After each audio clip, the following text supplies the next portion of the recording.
The part people don't understand is that I did not think of Jason as another man at first. I thought of him as proof that I had once been impossible to forget.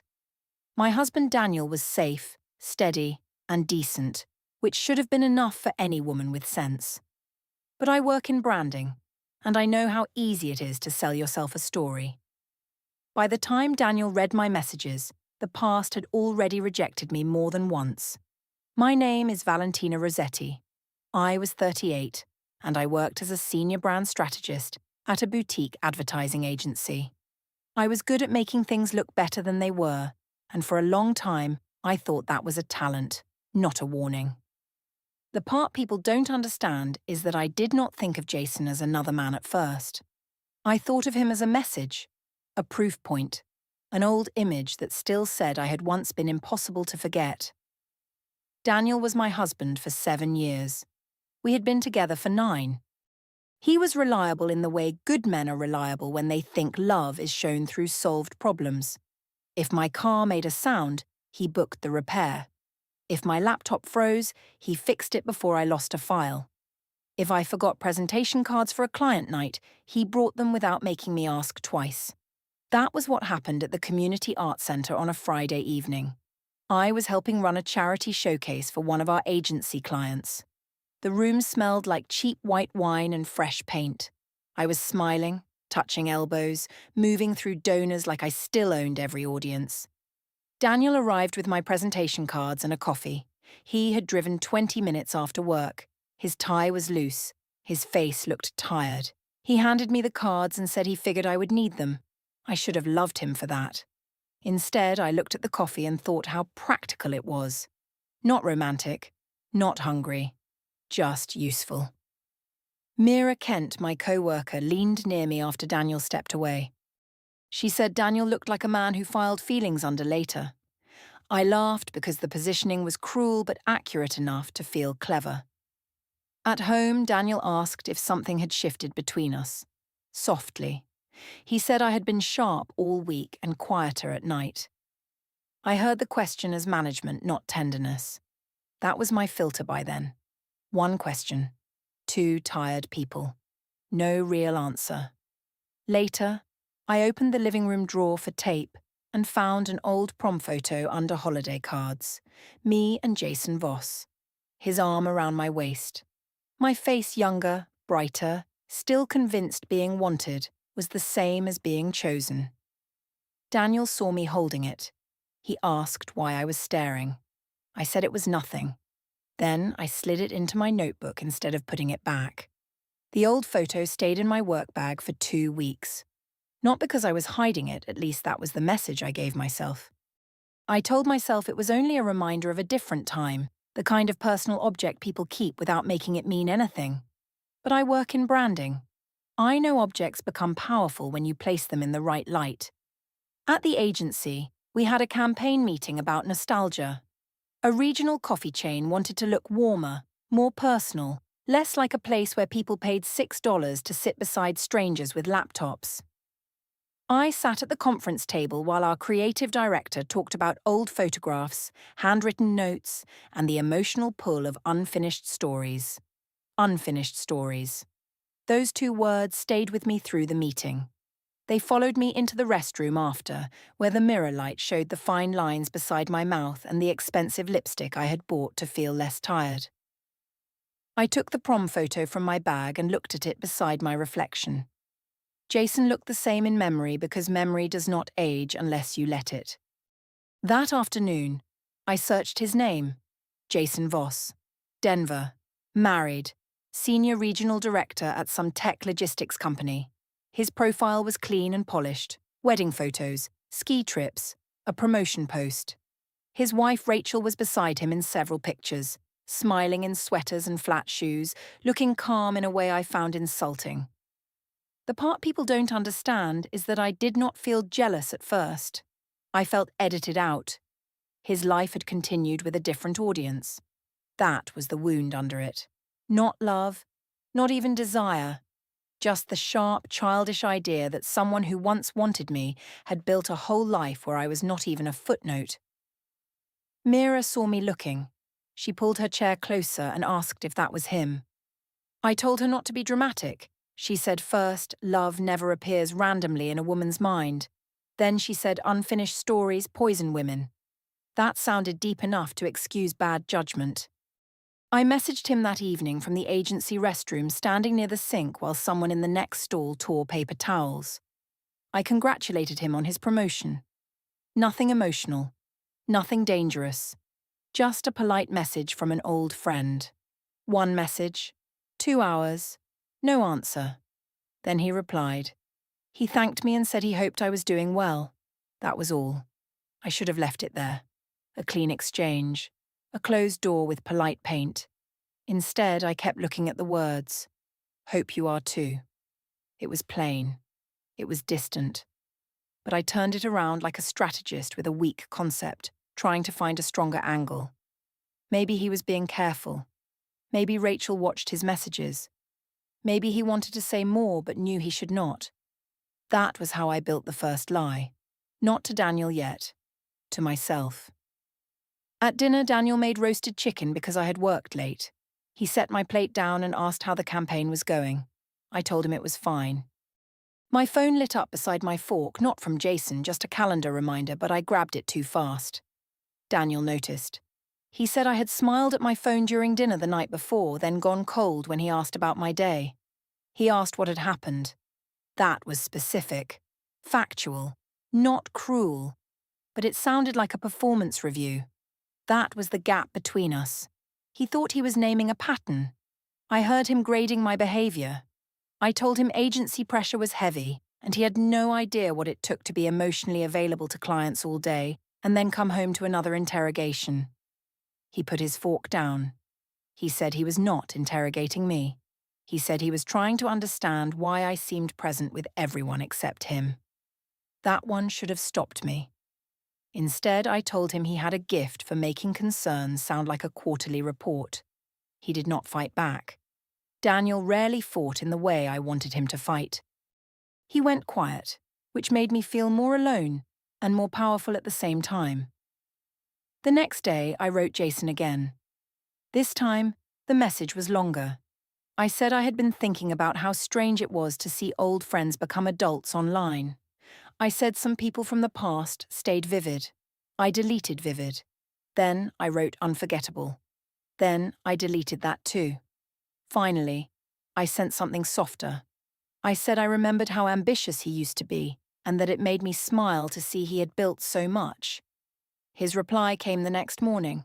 Short, kind, careful. He said life had been good and he hoped mine was too. There it was again. The polite wall. Mira told me walls could be tested. She said men acted respectful online because wives made them careful. Mira was divorced, and she carried her own marriage like a bruise she kept pressing. She needed proof that first love could still come back. Encouraging me helped her believe her own ending was not final. Carla, my closest friend outside work, reacted differently. We were at a coffee bar when Jason's name flashed on my phone. She saw it. Her face changed, not enough for strangers but enough for me. She asked if Daniel knew I was messaging Jason. I said Daniel did not need a briefing on every person I had ever known.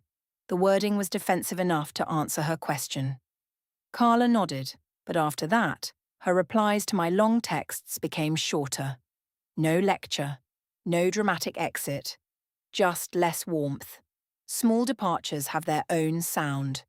At a team happy hour, Mira joked that every woman had one man she should have married. Someone asked mine. I had enough wine to make honesty feel like charm. I said Jason's name before I could dress it up. The table laughed. Mira raised her glass. I smiled like it was a joke, but my hand moved to the prom photo inside my bag. Daniel planned our anniversary dinner in a private room at a restaurant with soft lamps and dark wood. He said he chose it because I once told him large parties made love feel like a press release. That was the kind of thing Daniel remembered. Practical memories, useful memories, details that proved he listened, though never in the dramatic way I wanted. The room smelled like butter, wine, and polished tables. He invited a small group, Mira from work, Carla and her husband, Nolan Pierce, Daniel's friend. Aunt Sophia, who had always loved stories about romance more than the marriages those romances became. I wore a green dress Daniel liked. He said I looked beautiful when we were still in the car. I thanked him without looking up from my phone. Jason had not answered my last message. 1 message. 2 days. No answer. I told myself I was not waiting.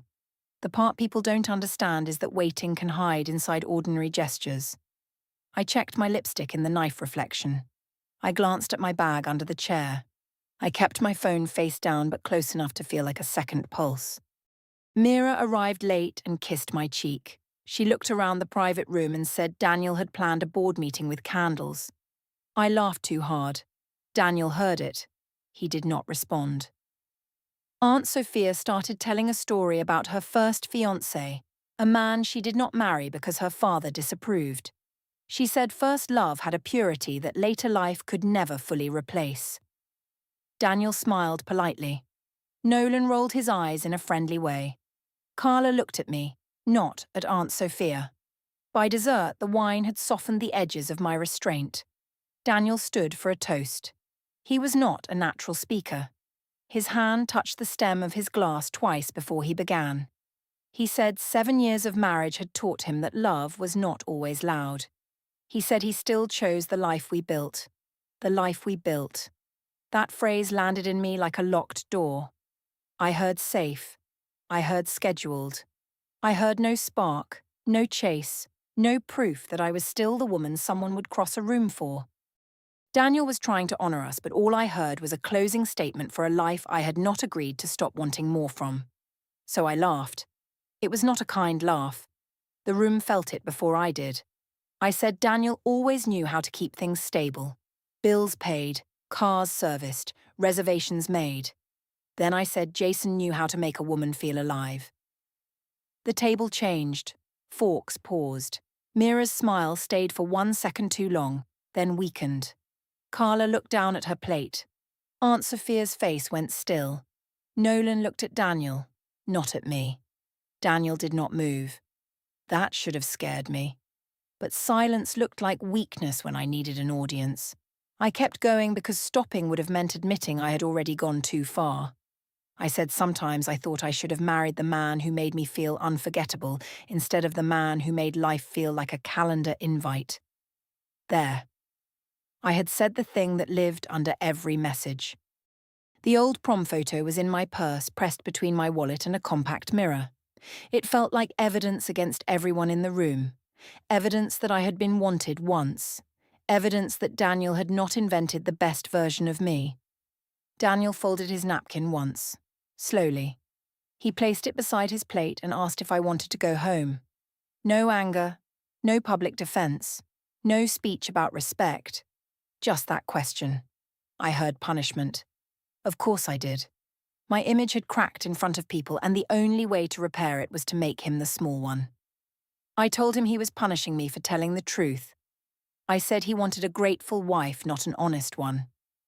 He nodded once, and that was worse than arguing. Mira looked at her wine glass. Carla excused herself to check on the babysitter, though her phone had not rung. Aunt Sophia touched her necklace and said nothing. I went to the restroom because I needed to see my own face. The restaurant mirror had tiny gold trim. The lighting was too soft to tell the truth. I took out my phone and opened Jason's profile. No reply. His latest post was a photo with Rachel at a school fundraiser. She wore a cream sweater and stood beside him with one hand on his arm. He was smiling at someone outside the frame, not posed, not branded, just there. I opened the prom photo, then his current photo. Past, present, message, image. I told myself Rachel's smile was flat. I told myself the photo was for appearances. I told myself all marriages had positioning. When I returned to the table, Daniel had paid the bill. Nolan stood when we stood. He looked like he wanted to say something to Daniel but would not do it in front of me. On the drive home, Daniel did not defend himself. The quiet in the car was not empty. It was full of chosen restraint. He asked when I last contacted Jason. I said he was being ridiculous. Daniel said that was not an answer. I told him I would not be cross-examined because I made one honest comment at dinner. He said my honest comment had a name attached to it. I looked out the window. Streetlights moved across my face in strips. At home, he took his jacket off and hung it neatly by the door. The neatness irritated me. Even hurt looked organized on him. He asked again when I last contacted Jason. I said not recently. Daniel asked whether not recently meant never this month, or only after Jason stopped replying. That line struck too close. I walked upstairs before I answered.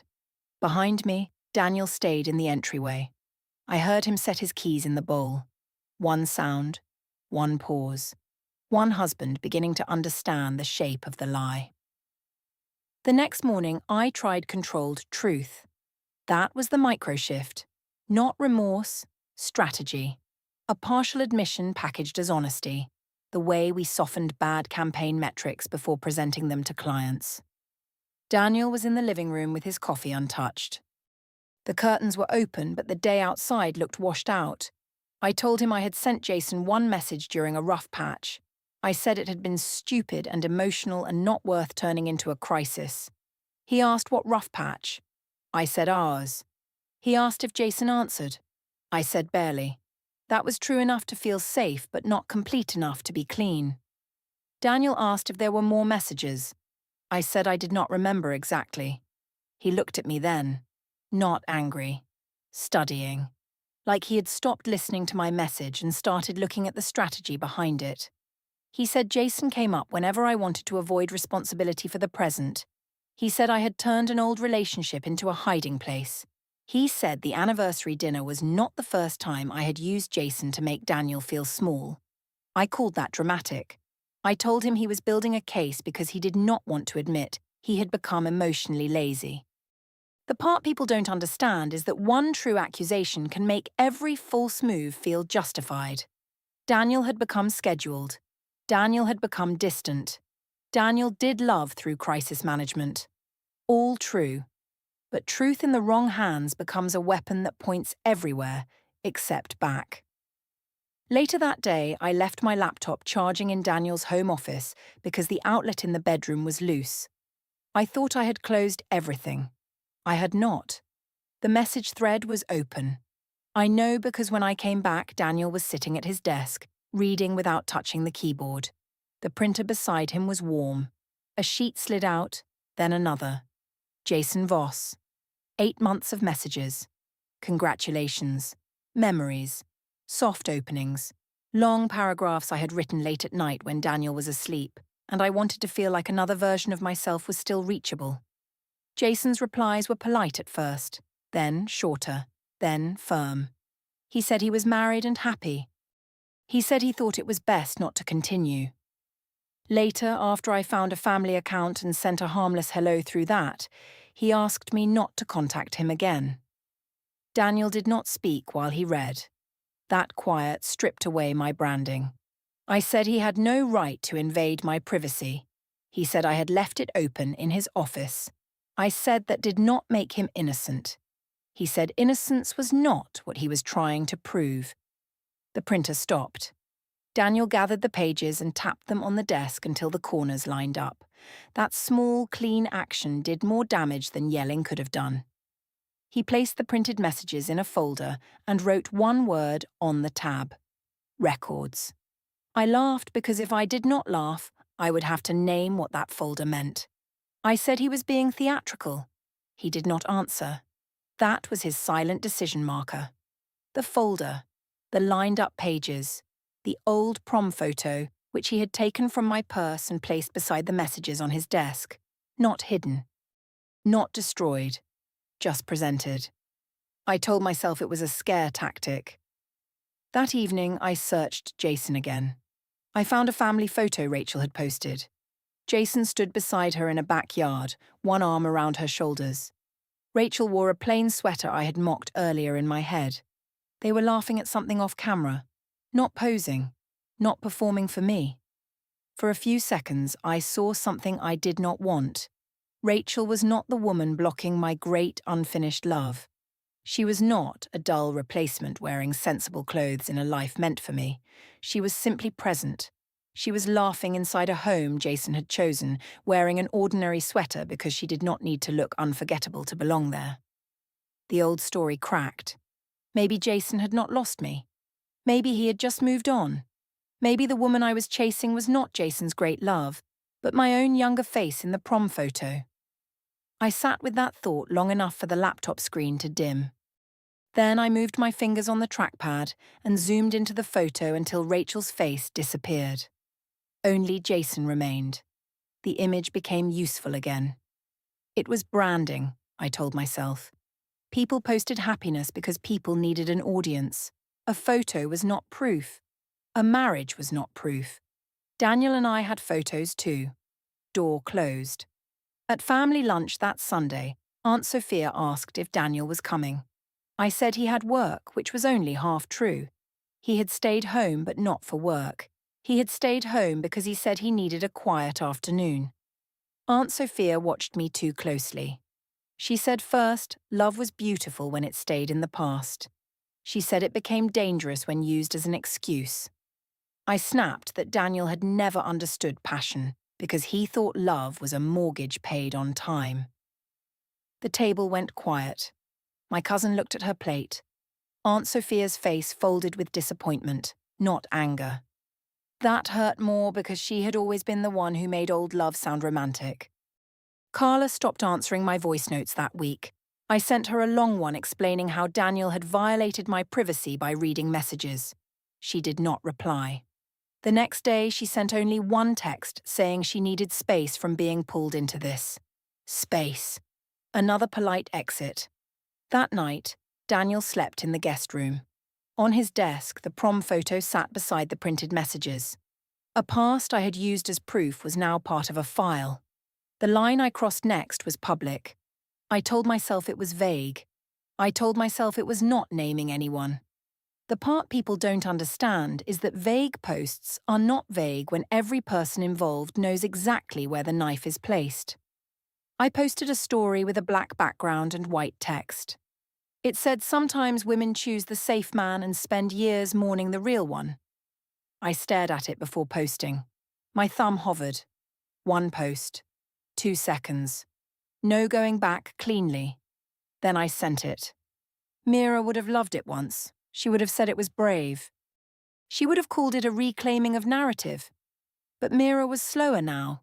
Her replies had become little reactions, short enough to deny involvement later. Rachel saw the post because Jason had already shown her the messages months before. I learned that from Daniel. He came home that evening with his phone in his hand and his face in that calm shape I hated. Not cold. Worse. Ready.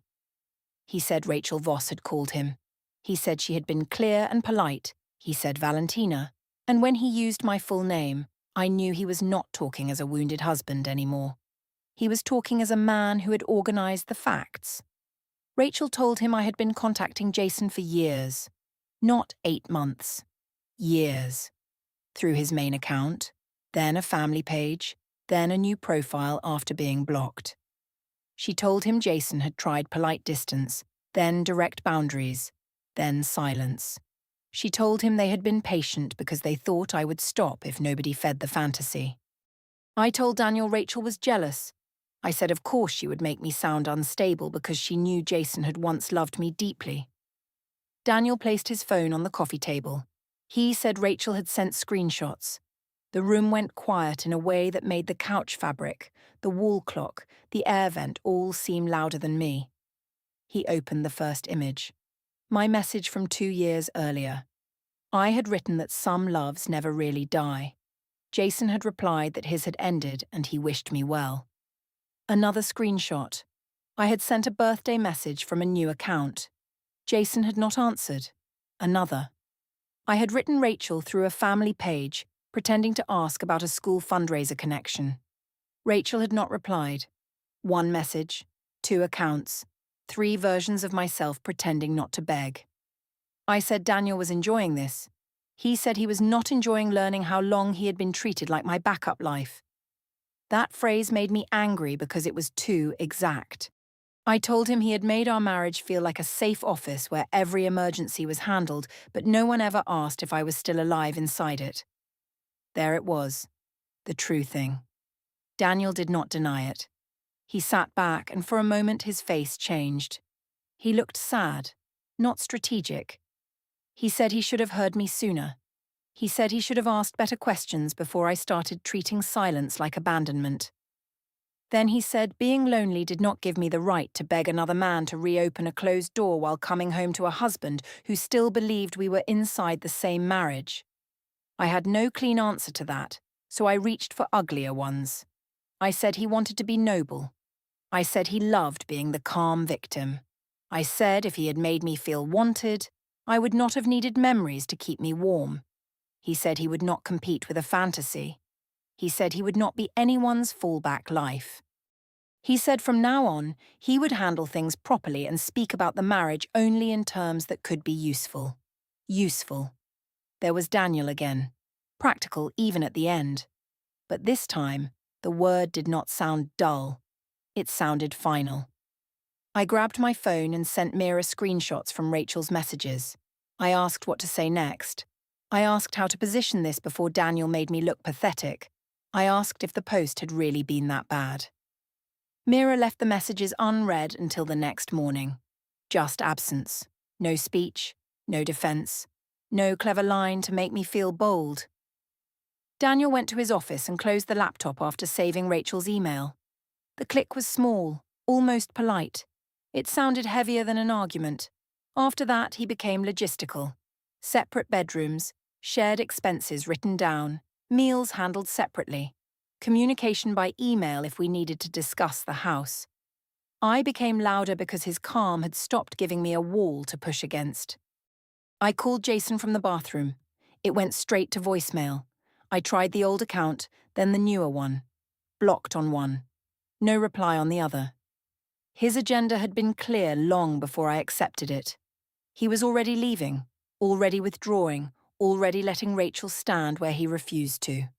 By midnight, Daniel was in the guest room. I stood outside the door and said he was making a mistake. I said he would regret letting pride break us. He answered through the door. He said pride was not the thing that brought another man into our anniversary dinner. No raised voice, no insult. Just a closed door between the version of me that could explain everything and the husband who no longer needed my explanation. 2 weeks later, I arrived at the mediation appointment expecting Daniel to discuss reconciliation. I wore a navy dress because it made me look controlled. The room smelled like printer paper and old coffee. A glass pitcher sat on the table, sweating into a small ring. Daniel was already there with a folder in front of him. Rachel sat 2 chairs away from him, her hands folded. That was the first time I saw her in person. The plain sweater was gone. She wore a grey blouse and looked at me like I was not a rival, not a tragedy, just a problem that had taken too long to address. Theo Hart, the mediator, placed 2 documents on the table. One was a divorce mediation intake packet. The other was a civil no-contact demand from Jason and Rachel's attorney. The demand named repeated messages, new accounts, the public story, and any future references to Jason or Rachel online. The compliance deadline was 10 business days. The next mediation session for property division was listed beneath Daniel's signature line. I tried to say this was a private emotional matter. Theo adjusted his glasses and said the documents addressed conduct, not feelings. I pressed my thumb against the corner of the paper until it bent. The evidence was all there. Anniversary witnesses, screenshots, Rachel's call, Jason's earlier rejections, my public post. I told Daniel Rachel was rewriting our old love story. Daniel said Jason had already written the ending every time he asked me to stop. Jason exited first. His attorney sent one formal email while we were still in mediation, and by the time I checked my phone, every account I had used to reach him was blocked. I moved into a furnished apartment with white rental furniture and no space for the holiday boxes Daniel kept organized. My agency removed me from a campaign about second chances after co-workers heard enough to understand why it stung. Carla stopped inviting me to dinners. Aunt Sophia stopped defending first love, and Mira became someone who liked posts but never answered directly. Jason's only response was the no-contact email and a clean block across every platform. Daniel kept the house and the winter gingerbread kit arrived in the mail under both names, but only he signed for it. The part people don't understand is that I thought Jason proved I had once been unforgettable. What he proved was that a woman can become impossible to forget for the wrong reason. I thought Daniel was the safe choice, the backup life, the man who would always wait while I looked backward. He was the only one who had actually stayed. The old prom photo stayed in the mediation folder, bent at the corner from where Daniel's thumb held it. By the time I stopped chasing the past, the present had already locked the door.